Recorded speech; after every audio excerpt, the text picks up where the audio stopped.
অষ্টম শ্রেণী প্রিয় শিক্ষার্থী S Haldar sir YouTube channel থেকে তোমাদের সবাইকে স্বাগতম। আজকে তোমাদের জন্য আরেকটি নতুন ভিডিও নিয়ে এসেছি, মডেল প্রশ্ন সিলেবাস সহ 2025 6টি সেট। আমি আজকের ভিডিওতে তোমাদের পরিবেশের 6টি সেট নিয়ে আলোচনা করব, যেটা অষ্টম শ্রেণীর দ্বিতীয় পর্যায়ক্রমিক মূল্যায়ন 2025-এর সেট। আমি ইতিপূর্বে তোমাদের একটি মডেল প্রশ্ন দিয়েছি, আজ 2, 3, 4, 5, 6, 7 অর্থাৎ 2 থেকে 7 পর্যন্ত টোটাল 6টি প্রশ্ন, 50 মার্কের প্রশ্নের বিশ্লেষণ সহ সম্পূর্ণ সমাধান দেখাবো আমি এই ভিডিওতে। কাজে তোমরা যারা এখনও আমার চ্যানেলটিকে সাবস্ক্রাইব করোনি তারা এখনই চ্যানেলটিকে সাবস্ক্রাইব করে বেল আইকনটি প্রেস করে দাও। হ্যাঁ, দেখতে পাচ্ছ অষ্টম শ্রেণী ক্লাসের দ্বিতীয় পর্যায়ক্রমিক মূল্যায়ন পরিবেশ, মোট 6টি সেট, পূর্ণমান 25, সময় 100 মিনিট।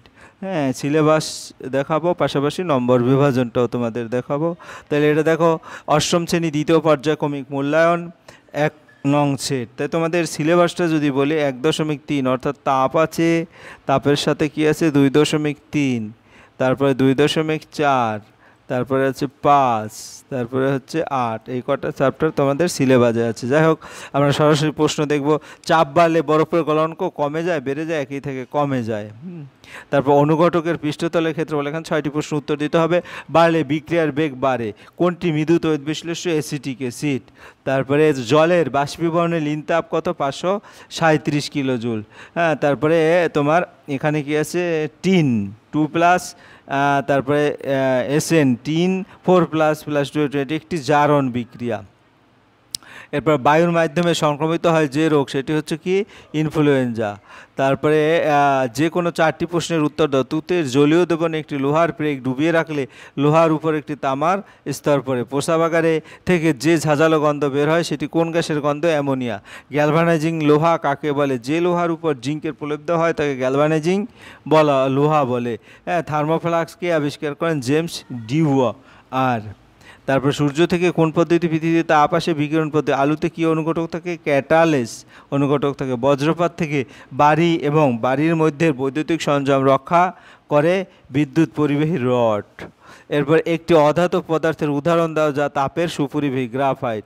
হ্যাঁ, সোডিয়াম হাইড্রোক্সাইড দ্রবণে ফেনলফথলিন বর্ণ লেখো। সোডিয়াম হাইড্রোক্সাইড হলো ক্ষার, তাই এর দ্রবণে ফেনলফথলিনের বর্ণ গোলাপি। মরিচের রাসায়নিক নাম কি? মরিচের জলযুক্ত ফেরিক অক্সাইডের N সংখ্যক জল। কালাজারের জন্য দায়ী জীবাণু বিজ্ঞানসম্মত নাম কি? লিশম্যানিয়া ডোনোভেনি। এরপরে হচ্ছে যে কোনো 3টি প্রশ্ন। হিমমিশ্র কি? একটু ব্যবহার লেখো। 2টি বা তার বেশি কঠিন পদার্থের মিশ্রণে যার গলনাঙ্ক পৃথক পৃথক পদার্থের চেয়ে কম হয় তাকে হিমমিশ্র বলে। ব্যবহার, হিমমিশ্র ব্যবহার করে ঠান্ডা সংরক্ষণ করা হয়। তাপগ্রাহী এবং তাপমোচী পরিবর্তন বলতে কি বুঝো? তাপগ্রাহী পরিবর্তন তাপ শোষিত এবং তাপমোচী পরিবর্তনে তাপ নির্গত হয়। এরপর লোহার উপর জিঙ্কের প্রলেপ দিতে ক্যাথোড ও অ্যানোড হিসেবে কি ব্যবহার করা হয়? লোহার উপর মোমের প্রলেপ কিভাবে দেবে? ক্যাথোড হিসেবে লোহা এবং অ্যানোড হিসেবে জিঙ্ক ব্যবহার করা হয়। মোম গলিয়ে লোহার উপর ছড়িয়ে দিয়ে মোমের প্রলেপ দেওয়া হয়। জারণ বিজারণ একই সঙ্গে ঘটে, একটু উদাহরণ দাও। তামা ও রূপোর ক্রিয়ায় তামা জারণ হয় এবং রূপা বিজারণ হয়। পার্থক্য লেখো। বাষ্পায়ন, স্ফুটন। বাষ্পায়ন তরল থেকে গ্যাসে রূপান্তর ধীরে ধীরে হয় এবং স্ফুটন নির্দিষ্ট তাপমাত্রায় তরল দ্রুত গ্যাসে রূপান্তরিত হয়। এরপরে হচ্ছে তোমার 6 নম্বরে এটা একটা অঙ্ক। 0 ডিগ্রি উষ্ণতায় 250 গ্রাম বরফকে 0 ডিগ্রি উষ্ণতায় সম্পূর্ণ জলে পরিণত করতে কত তাপ লাগে? তো বরফ গরণের লিন তাপ আমরা জানি 80 ক্যালোরি পার গ্রাম। 0 ডিগ্রি উষ্ণতায় 1 গ্রাম বরফকে 0 ডিগ্রি উষ্ণতায় সম্পূর্ণ জলে পরিণত করতে তাপ লাগে 80 ক্যালোরি। সুতরাং 0 ডিগ্রি উষ্ণতায় 250 গ্রাম বরফকে 0 ডিগ্রি উষ্ণতার সম্পূর্ণ জলে পরিণত করতে 250 গুণ 80 ক্যালোরি অর্থাৎ 2000 ক্যালোরি। এরপরে আমরা চলে যাব পরের প্রশ্ন, যেটা 2টি প্রশ্ন অর্থাৎ 3 নম্বরের প্রশ্ন। 3 নম্বরের প্রশ্ন কি বলছে? গ্যালভানাইজেশন কাকে বলে? লোহায় মরিচা দ্বারা আটকানোর 2টি উপায় লেখো। হ্যাঁ, তাই লোহার উপর জিঙ্কের আস্তরণ দিলে জিঙ্ক লোহায় মরচে ধরায় বাধা দেয়। লোহার উপর জিঙ্কের প্রলেপ দ্বারা এই পদ্ধতিকে গ্যালভানাইজেশন বলে। লোহায় মরিচা দ্বারা আটকানোর 2টি উপায় হলো লোহার উপরে তেল রং বা আলকাতরা প্রলেপ দিলে লোহা জল ও বাতাসের সংস্পর্শে আসতে পারে না, ফলে সহজে মরচে ধরে না। লোহার উপর জিঙ্কের আস্তরণ দিলে লোহার মরচে ধরা বাধা দেয়। এরপরের প্রশ্ন, শীতকালে পাখিরা কখনো কখনো পালক ফুলিয়ে বসে থাকে কেন? শীতকালে পাখিরা পালক ফুলিয়ে বসে থাকে, কারণ রৌদ্রের তাপ শরীরের মধ্যে নেয়। পাখির পালক যেহেতু তাপের কুপরিবাহী, সেহেতু ওই তাপ অনেকক্ষণ পর্যন্ত শরীরের মধ্যে আটকে থাকে, যার ফলে পাখিদের শীতকালে আরাম বোধ হয়। এই কারণে শীতকালে পাখিরা কখনো কখনো পালক ফুলিয়ে রৌদ্রে বসে। এরপরের প্রশ্ন, বজ্রপাতের সময় কি করা উচিত এবং কি করা উচিত নয়? বাড়ির মধ্যে থাকলে ঘরের জানালা দরজা বন্ধ করা উচিত। খোলা বারান্দা না থাকায় ভালো বাড়িতে যেসব বিদ্যুৎবাহী তার ও ধাতুর তৈরি পাইপ আছে সেগুলি থেকে দূরে থাকা ভালো। তারপরে খোলা গাড়ি, মোটর বাইক বা ট্র্যাক্টর মোটেই নিরাপদ নয়। খোলা মাঠে উঁচু গাছের কাছে কোনো খোলা উঁচু জায়গায় থাকা উচিত নয়। বজ্রপাতের সময় ছাতা নিয়ে বাইরে বেরোনো মোটেই ঠিক নয়। তারপর তড়িৎ বিশ্লেষণে কোন তড়িৎদ্বারে জারণ এবং কোন তড়িৎদ্বারে বিজারণ ঘটে? গলিত ম্যাগনেসিয়াম ক্লোরাইডের তড়িৎ বিশ্লেষণের ক্ষেত্রে ক্যাথোডের বিক্রিয়া ও অ্যানোড বিক্রিয়া লেখো। এই দেখো, তড়িৎ বিশ্লেষণের সময় ক্যাথোডে বিজারণ ও অ্যানোডে জারণ বিক্রিয়া সংঘটিত হয়। গলিত ম্যাগনেসিয়াম ক্লোরাইড তড়িৎ বিশ্লেষণের ক্ষেত্রে ক্যাথোডে হয়। ক্যাথোড ম্যাগনেসিয়াম 2+, আবার 2 ইলেকট্রন সে গ্রহণ করে ম্যাগনেসিয়াম হয়ে যায়। আবার ক্লোরিন 2 ইলেকট্রন ত্যাগ করে সে কী করে? ক্লোরাইড আয়নে রূপান্তরিত হয়। এরপর লাইফ সায়েন্স যদি দেখি, সঠিক উত্তরটি নির্বাচন করো। এখানে 6টি প্রশ্ন এমসিকিউ। একটি বহিরাগত কার্প হলো কালোবাস। চায়ে উপস্থিত কোন রাসায়নিক রক্তে কোলেস্টেরলের মাত্রা কমাতে সাহায্য করে? পলিফেনল। নিচের কোনটি আগাছানাশক হিসেবে ব্যবহৃত হয়? ডেলাপোনা। এরপরে গিয়ে হলো তোমার 4 নম্বর, ব্যবহার করা হয় 2,4-D ব্যবহার করা হয় আগাছানাশক হিসাবে। চালে কার্বোহাইড্রেটের পরিমাণ 79.1%। রাইজোবিয়াম ব্যাকটেরিয়া পরিবেশ থেকে নাইট্রোজেন। এরপরে এনপিকে কথাটির অর্থ কি? নাইট্রোজেন। এন হচ্ছে নাইট্রোজেন, পি হচ্ছে ফসফরাস এবং কে হচ্ছে পটাশিয়াম। একটি নন সিটার মুরগির উদাহরণ দাও। লেঘর্ন। 2টি খরিফ ফসলের নাম লেখো। ধান ও ভুট্টা। স্টক ও সিয়ন কি? সংযোজন প্রক্রিয়ায় মূল গাছকে স্টক এবং যুক্তকৃত অংশকে সিয়ন বলে। বিজ্ঞানসম্মত কৃত্রিম পদ্ধতিতে মৌমাছি পালনকে কি বলে? মেলি পালক বিদ্যা বা এপিকালচার বলা হয়। গোল্ডেন রাইসকে কোন ভিটামিন বেশি থাকে? Vitamin A. সবুজ চায়ের কোন উপাদান রক্তের কোলেস্টেরলের মাত্রা কমায়? পলিফেনল। কৃত্রিম প্রজননে মাছকে কি ইনজেকশন করা হয়? পিটুইটারি গ্রন্থির নির্যাস। এরপর যে কোনো 3টি প্রশ্নের উত্তর দাও। মৌমাছিদের জীবনচক্র কয়টি দশায় দেখা যায় এবং কি কি? মধু কি কি উপাদান থাকে? মৌমাছিদের জীবনচক্র 4টি দশায় দেখা যায়: ডিম, লার্ভা, পিউপা এবং পূর্ণবয়স্ক। মধুতে গ্লুকোজ এবং ফ্রুক্টোজ এবং খনিজ পদার্থ থাকে। শস্য আবর্তন বলতে কি বোঝো? চায়ের 3টি গুণাগুণ লেখো। একই জমিতে পর্যায়ক্রমে বিভিন্ন প্রকার ফসল উৎপাদন করাকে শস্য আবর্তন বলে। চায়ের গুণাগুণ: ক্লান্তি দূর করে, হজমে সাহায্য করে, রক্তচাপ নিয়ন্ত্রণে সাহায্য করে। অজৈব সারের তুলনায় জৈব সারের ব্যবহার ভালো কেন? গোল্ডেন রাইসে কোন ভিটামিন বেশি পরিমাণে থাকে? জৈব সার মাটির গঠন উন্নত করে, পরিবেশ বান্ধব ও দীর্ঘস্থায়ী ফল দেয়। গোল্ডেন রাইসে ভিটামিন এ এর বেশি পরিমাণ থাকে। মেজর কাপ ও মাইনর কাপের মধ্যে পার্থক্য: মেজর কাপ হচ্ছে বড় আকৃতির এবং বাণিজ্যিকভাবে বেশি গুরুত্বপূর্ণ মাছ, যেমন রুই, কাতলা, এবং মাইনর কাপ হচ্ছে তুলনামূলক ছোট আকৃতির মাছ, যেমন বাটা, পুঁটি। এরপরে আমরা যে কোনো 2টি প্রশ্নের উত্তর দিতে। মুরগি পালন একটা আধুনিক পদ্ধতি হলো ডিপ লিটার।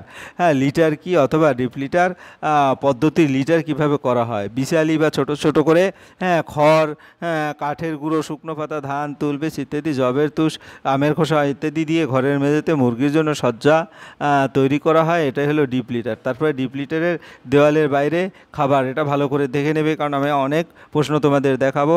এরপরে প্রশ্ন, কৃষিকাজের বিভিন্ন ধাপগুলোর নাম ক্রমানুসারে লিখো। দেখো এখানে কয়টি ধাপ আছে? এখানে টোটাল ধাপ আছে হলো 8টি ধাপ। এগুলি ভালো করে পড়বে। এবার জৈব সার অজৈব সারের চেয়ে ভালো বক্তব্যটি যথার্থ কি? জৈব সার মাটিতে জল ধারণ ক্ষমতা বাড়ায়। তোমরা পুরো ক্লিয়ার 4টা পয়েন্ট দিয়ে দেবে। এরপর 4 নম্বর, রাসায়নিক দমন পদ্ধতিতে ফসল ধ্বংসকারী প্রাণীদের মৃত্যু খুব তাড়াতাড়ি হয় বলে এই ধরনের প্রাণীদের মৃত্যু সুনিশ্চিত করতে জৈবিক দমন পদ্ধতি সাহায্য নেওয়া হয় কেন? এটাও কিন্তু তোমার এখানে সুন্দরভাবে 5টা পয়েন্টে দেওয়া আছে, পড়ে নেবে। মৌমাছিদের জীবনচক্র, যদি সম্ভব হয় জীবনচক্রের ক্ষেত্রে তোমরা একটা ছবি আঁকবে বই দেখে। যাই হোক, এরপরে আমরা চলে যাব 2 নম্বর সেটে। 50 মার্কের এটাও প্রশ্ন, 2 নম্বর সেট, এবং সম্পূর্ণ উত্তর এখানে আছে। কোন পদার্থের আপেক্ষিকতা সবচেয়ে বেশি? এটা হচ্ছে জল। কিউপিক নাইট্রেট উৎপন্ন করলে যে বাদামি গ্যাস নির্গত হয়? Nitrogen dioxide. কোনটি তড়িৎ পরিবহন করে না? চিনি। গ্যালভানাইজেশনের সময় লোহার উপর কোন ধাতুর প্রলেপ দেওয়া হয়? জিঙ্ক। তারপরে ডেঙ্গু রোগের জীবাণু বহন করে যে প্রাণী, সেটি হলো এডিস মশা। উপরে আকাশ এবং ভূপৃষ্ঠের মধ্যে বিভব পার্থক্য হচ্ছে একক, দশক, শতক, সহস্র, অযুত, লক্ষ, 4 লক্ষ ভোল্ট। তারপরে যে কোনো 8টি প্রশ্ন। বরফ গরমে লিন তাপ ড্যাশ ক্যালোরি, 80 ক্যালোরি পার। বিকিরণ প্রক্রিয়ায় তাপ ক্ষয় আটকাতে থার্মোফ্লাক্সে কাচের দেওয়ালে কিসের প্রলেপ লাগানো হয়? রূপোর প্রলেপ। হিমিশ্রির একটি ব্যবহার লেখো। হিমিশ্রির একটি ব্যবহার হচ্ছে মাছ মাংস সংরক্ষণের জন্য হিমিশ্রি ব্যবহার করা হয়। তারপরে আয়রন ভেঙে আয়রন 3+ আর 3টে ইলেকট্রন ত্যাগ হলো, এটি কী প্রক্রিয়া? এটা জারণ প্রক্রিয়া। ওয়েল্ডিংয়ের কাজে মিথিলিনকে দহন করতে কোন গ্যাস লাগে? হ্যাঁ, অক্সিজেন গ্যাস। মর্সের রাসায়নিক সংকেত কি? Fe2O3 NH2O। তারপর একটি জারক এবং একটি বিজারক মৌলের নাম লেখো। জারক মৌল হলো অক্সিজেন এবং বিজারক মৌল হলো হাইড্রোজেন। বিশ্ব ম্যালেরিয়া দিবস কবে পালন করা হয়? 25 এপ্রিল বিশ্ব ম্যালেরিয়া দিবস পালন করা হয়। তারপর লোহার উপর নিকেল প্রলেপ দিতে লোহাটিকে ব্যাটারি কোন মেরুতে যুক্ত করতে হয়? ঋণাত্মক মেরুতে। তড়িৎ প্রলেপন কি?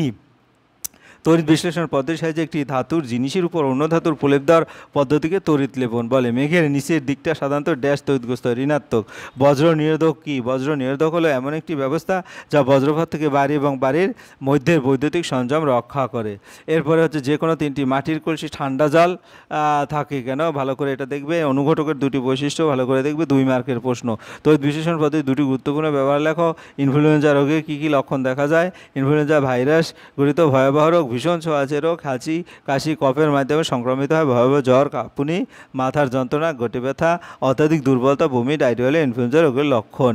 তারপরে এটা একটা অঙ্ক। একটি 50 গ্রাম ভরের পদার্থের খণ্ডের উষ্ণতা 2 ডিগ্রি সেলসিয়াস বাড়াতে 25 ক্যালোরি তাপ লাগে। ওই পদার্থের আপেক্ষিক তাপ কত? এখানে আপেক্ষিক তাপ ভর হচ্ছে 50 গ্রাম, উষ্ণতা বৃদ্ধি 2 ডিগ্রি সেলসিয়াস, প্রয়োজনীয় তাপ 25 ক্যালোরি এবং আপেক্ষিক তাপ এস সমান হট। আমরা জানি কিউ সমান MST। তারপরে এম এর মান, এস এর মান এবং টি এর মানটা বসিয়ে দেবে। এরপরে হচ্ছে তোমার যে কোনো 2টি প্রশ্নের উত্তর দাও। গভীর রাতে শিশির পড়ে কেন?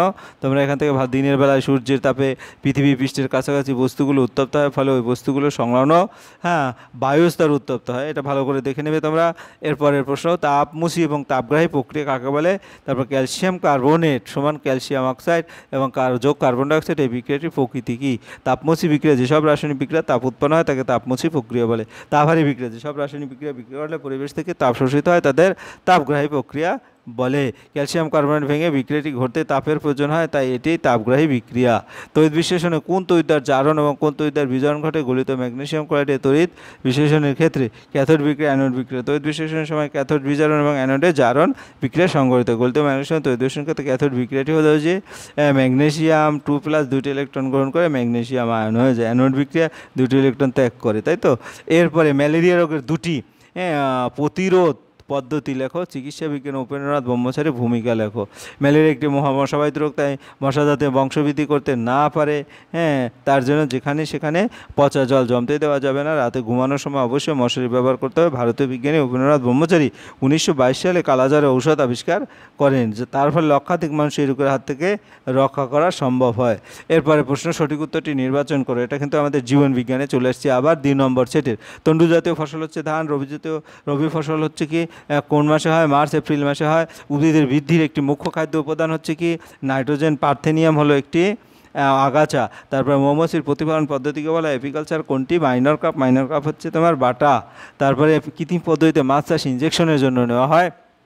6টা প্রশ্ন উত্তর দিতে হবে। এটা হচ্ছে একটি স্ত্রী এবং 2টি পুরুষ মাছ। ডিম উৎপাদনকারী জাতির একটি মুরগি হলো আসিল কি লেঘর্ন। তারপরে হচ্ছে যে কোনো 8টি প্রশ্ন। ড্যাশ হলো শীতকালীন ধান আমন।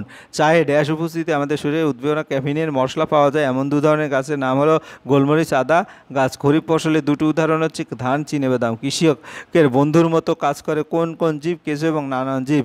উদ্ভিদের 2 ধরনের গৌণ খাদ্য উপাদানের নাম লেখো। আয়রন, ম্যাঙ্গানিজ এবং আয়োডিন। সার প্রধানত কোন কোন মৌল ঘাটিত পূরণ করে? NPK। আমে উপস্থিত কেমিক্যালের নাম কি? আমে উপস্থিত ফাইটোকেমিক্যালের নাম বিটা ক্যারোটিন। তারপর মুরগির ডিমে কী কী মৌল থাকে? Iron, calcium, phosphorus, potassium. তারপর চায়ের চারা গাছগুলোর গোড়ায় পাতা খড় ইত্যাদি রাখা হয়, একে কি বলে? মালচিং বলে।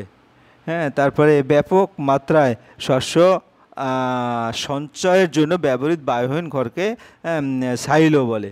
11 নম্বরে। এরপর যে কোনো তিনটি শস্য আবর্তন বলতে কি বুঝো, খরিফ ফসল, রবি ফসল একটু উদাহরণ দাও ভালো করে, এটা থেকে মিশ্র চাষ কাকে বলে, তারপর ব্রয়লার কি, উত্তরগুলি কিন্তু প্রতিটা উত্তর আমি দিয়ে দিয়েছি। বহিরাগত কার্পের বৈশিষ্ট্যগুলি লেখো। একই জমিতে দুবার চাষের মাঝে ডাল জাতীয় উদ্ভিদ চাষ করা হয় কেন? হ্যাঁ, এরপরে যে কোনো দুটি প্রশ্ন, কৃত্রিমভাবে মাছের ডিম পোনা ও তৈরির পদ্ধতি লেখো। তারপরে মেজর কাপ আর মাইনর কাপের মধ্যে পার্থক্য এখানে দেওয়া আছে। তারপরে প্রশ্ন, রাসায়নিক দমন পদ্ধতি ফসল ধ্বংসকারী প্রাণীদের খুব তাড়াতাড়ি, তাহলে এই ধরনের প্রাণীদের মৃত্যু সুনিশ্চিত করতে জৈবিক দমন পদ্ধতির সাহায্য নেওয়া হয় কেন? রাসায়নিক দমন পদ্ধতি ক্ষতিকারক প্রাণীদের মৃত্যু খুব তাড়াতাড়ি হলেও নানা সমস্যা দেখা দিতে পারে, অনেক সময় ক্ষতিকারক, এবার এটা ভালো করে পড়ে নেবে, এখানে 5টা পয়েন্ট আছে। এরপরে মধুকে কেন পুষ্টিকর খাদ্য বলা হয়? মধুতে প্রচুর পরিমাণে গ্লুকোজ ও ফ্রুক্টোজ থাকে, এছাড়া এতে অ্যামাইনো অ্যাসিড, বিভিন্ন খনিজ পদার্থ যেমন sodium, potassium, calcium, iron, magnesium, phosphorus থাকে, এছাড়া ভিটামিন এ, বি কমপ্লেক্স এবং সি থাকে।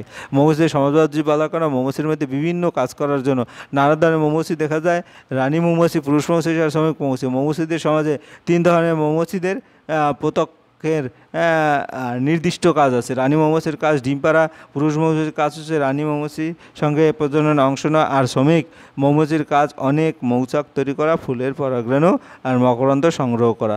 রানী এবং পুরুষ মৌমাছির সেবা করা, মধু মোম তৈরি করা, সন্তান লালন পালন করা, মৌচাক পাহারা দেওয়া, এসব কারণেই জন্যই মৌমাছিদের সমাজবদ্ধ জীব বলা হয়। এরপরে আমরা চলে যাব 3 নম্বর সেট। এটা কিন্তু তোমাদের 2024 সনের কোশ্চেন। হ্যাঁ, তাই তো তোমাদের 3 নম্বর সেটের এই যে দেখো 2024 সনের প্রশ্ন, এখানে কিন্তু 25 মার্কের প্রশ্ন এসেছে। সেরকম আমি 4টা সেট দেখাবো, কিন্তু এখানে আবার তোমাদের মনে করিয়ে দিই, সিলেবাস তাপ, রাসায়নিক বিক্রিয়া, তড়িৎ রাসায়নিক 2-4, তড়িৎ রাসায়নিক প্রভাব, প্রাকৃতিক ঘটনা তার বিশ্লেষণ, মানুষের খাদ্য উপাদান। ঠিক আছে, এরপরে দেখো ভৌতবিজ্ঞান। ভৌতবিজ্ঞানে এখানে প্রশ্ন আছে, এমসিকিউ আছে 3টি। 2 নম্বরের প্রশ্ন, থার্মোফ্লাক্সকে অনুঘটক কাকে বলে, ক্যাথোড কাকে বলে, শিশির পরে কেন? তারপরে 3 নম্বর প্রশ্ন, বাষ্পীয় স্ফুটনের মধ্যে পার্থক্য, উদ্বেশনের ব্যবহার, বজ্রপাতের সময় কী কী সতর্কতা অবলম্বন, তাপ প্রবাহের পরিচালনা, বিজ্ঞান পদ্ধতির মধ্যে পার্থক্য। এবার জীবন বিজ্ঞান, শূন্যস্থান পূরণ করো। যেমন দেখো এই শূন্যস্থানগুলি তোমরা ভালো করে দেখে নাও, পূরণ করে নেবে। এরপরে নিম্নলিখিত প্রশ্নগুলো উত্তর দাও। অধিকাংশ উদ্ভিদ নাইট্রোজেন কী রূপে ব্যবহার করতে পারে? কোন কোন স্বাধীনভাবে ব্যাকটেরিয়া সরাসরি বাতাসে নাইট্রোজেন শোষণ করে? ছায়াতরু কি? জীবন কুশলীতাকে একটু কত ধরনের? এবার দেখো 4 নম্বর সেট। 4 নম্বর সেটে কিন্তু তোমার ভৌতবিজ্ঞান, জীবনবিজ্ঞান আলাদা করেই আছে। হ্যাঁ, তো এখানে এমসিকিউ 3টি এবং এক কথা একটি বাক্যে উত্তর দেয়, একটি মৃদু, একটি তড়িৎ বিশ্লেষণ, নাম লেখো। এরকম করে তোমার 3-এর 1 পরিচালনার বিজ্ঞান পদ্ধতির প্রধান পার্থক্য অথবা আলোকের প্রতিসরণের নিয়ম লেখো। থার্মোফ্লাক্সের কার্যপ্রণালী সংক্ষিপ্তভাবে আলোচনা করো। আর অথবা হিরো আলোতে চকচক করে কেন? এরকম প্রশ্ন। 4 নম্বর নিচের প্রশ্নগুলো উত্তর দাও। ম্যাঙ্গানিজ এই বিক্রিয়াটিতে যে জারণ, বিজারণ, জারক এবং বিজারক দ্রব্য চিহ্নিত করো। এরকম করে কিন্তু সুন্দর করে প্রশ্নগুলি উত্তর করবে। লোহা চামচের উপর নিকেল প্রলেপ দিতে ক্যাথোড এবং অ্যানোড হিসেবে কি ব্যবহার করবে? অথবা একটি তাপগ্রাহী রাসায়নিক বিক্রিয়া সমীকরণ উদাহরণ দেয়। এবার জীবন বিজ্ঞান, ডটস পদ্ধতিতে যে রোগের চিকিৎসা। এরকম করে এমসিকিউ আছে 3টি। তারপর শূন্যস্থান পূরণ। হ্যাঁ, শূন্যস্থান পূরণের পরে নিম্নলিখিত প্রশ্নগুলির 3 নম্বর সংক্ষিপ্ত উত্তরটা, যে কোনো দুটি মহামারী কাকে বলে? হ্যাঁ, এইডসের সম্পূর্ণ নাম লেখো। মৌচাকে কীভাবে মকরন্দ থেকে মধু তৈরি করে? মাটি থেকে হারিয়ে যাওয়া পুষ্টি উপাদান প্রাকৃতিক উপায়ে ফিরিয়ে আনার 2টি পদ্ধতি লেখো। এরপরে ডিমপোনা থেকে কীভাবে পূর্ণাঙ্গ মাছ উৎপন্ন হয়? সংক্ষেপে লেখো। একটি উপগুণ সম্পন্ন মুরগির নাম লেখো। ডিপ লিটার পদ্ধতি বলতে বুঝো, ছায়াতরু বলতে কী বুঝো? এরপরে 5 নম্বর সেট। দেখো এখানেও এমসিকিউ 3টি প্রশ্ন আছে। তারপরে ভৌতবিজ্ঞানের এটা। তারপরে এখানে কি 5টি প্রশ্ন আছে এমসিকিউর মধ্যে 3টি। নিম্নলিখিত প্রশ্নগুলি যে কোনো 3টি উত্তর দাও। 1 নম্বরের প্রশ্ন। তারপর 4-এ যে কোনো 4টি বাক্যে উত্তর দাও। এরকম তোমরা ভালো করে প্রশ্নগুলির উত্তর দেখে দেখে দিয়ে দেবে। এরপর জীবন বিজ্ঞান। জীবন বিজ্ঞান দেখো এমসিকিউ আছে 2টি এমসিকিউ। কালাজ্বরের অপর নাম, যে কোনো 2টি প্রশ্নের উত্তর দাও। 3-4টি বাক্যে উত্তর দাও, যে কোনো 2টি। এবার 3 নম্বরের প্রশ্ন, এটা জীবন বিজ্ঞানের। এরপর 6 নম্বর সেট যেটা, সেটা এখানে কিন্তু ভৌতবিজ্ঞান জীবন বিজ্ঞান একসাথে করে দেওয়া আছে। হ্যাঁ, এরকম একটা প্রশ্ন আসতে পারে তোমাদের বিভিন্ন স্কুলে, বিভিন্ন ধরনের প্রশ্ন। ভালো করে প্রশ্নটা ভালো করে দেখলে তোমরা বুঝতে পারবে। এরপরে তাপের কুপরিবেশী একটি পদার্থের সংক্ষেপে উত্তর দাও, যে কোনো 5টি। তখন কিন্তু মার্ক কম ছিল, তখন লিখতে হয়েছে কম, এখন কিন্তু অনেক লেখা। নির্দেশ অনুসারে উত্তর দাও, থার্মোফ্লাক্স কার্যপদ্ধতি চিত্রসহ বর্ণনা করো। এই ছিল তোমাদের টোটাল 6টি প্রশ্ন। ভিডিওটি যদি মনোযোগ সহকারে দেখো তাহলে আশা করি তোমরা এবারের যে সেকেন্ড ইউনিট টেস্টের সম্পূর্ণ প্রশ্নের ধারণা পেয়ে যাবে এবং সমাধানগুলি বেশি বেশি করে পড়বে। পরিশেষে বলবো, তোমরা যারা এখন আমার চ্যানেলটিকে সাবস্ক্রাইব না করে ভিডিওগুলি দেখছো, এখনই চ্যানেলটিকে সাবস্ক্রাইব করে বেল আইকনটি প্রেস করে দাও। ভিডিওটি দেখার জন্য অসংখ্য ধন্যবাদ। ভিডিওটি ভালো লাগলে লাইক কমেন্ট শেয়ার করতে ভুলবে না। আজ এই পর্যন্তই, ধন্যবাদ সবাইকে।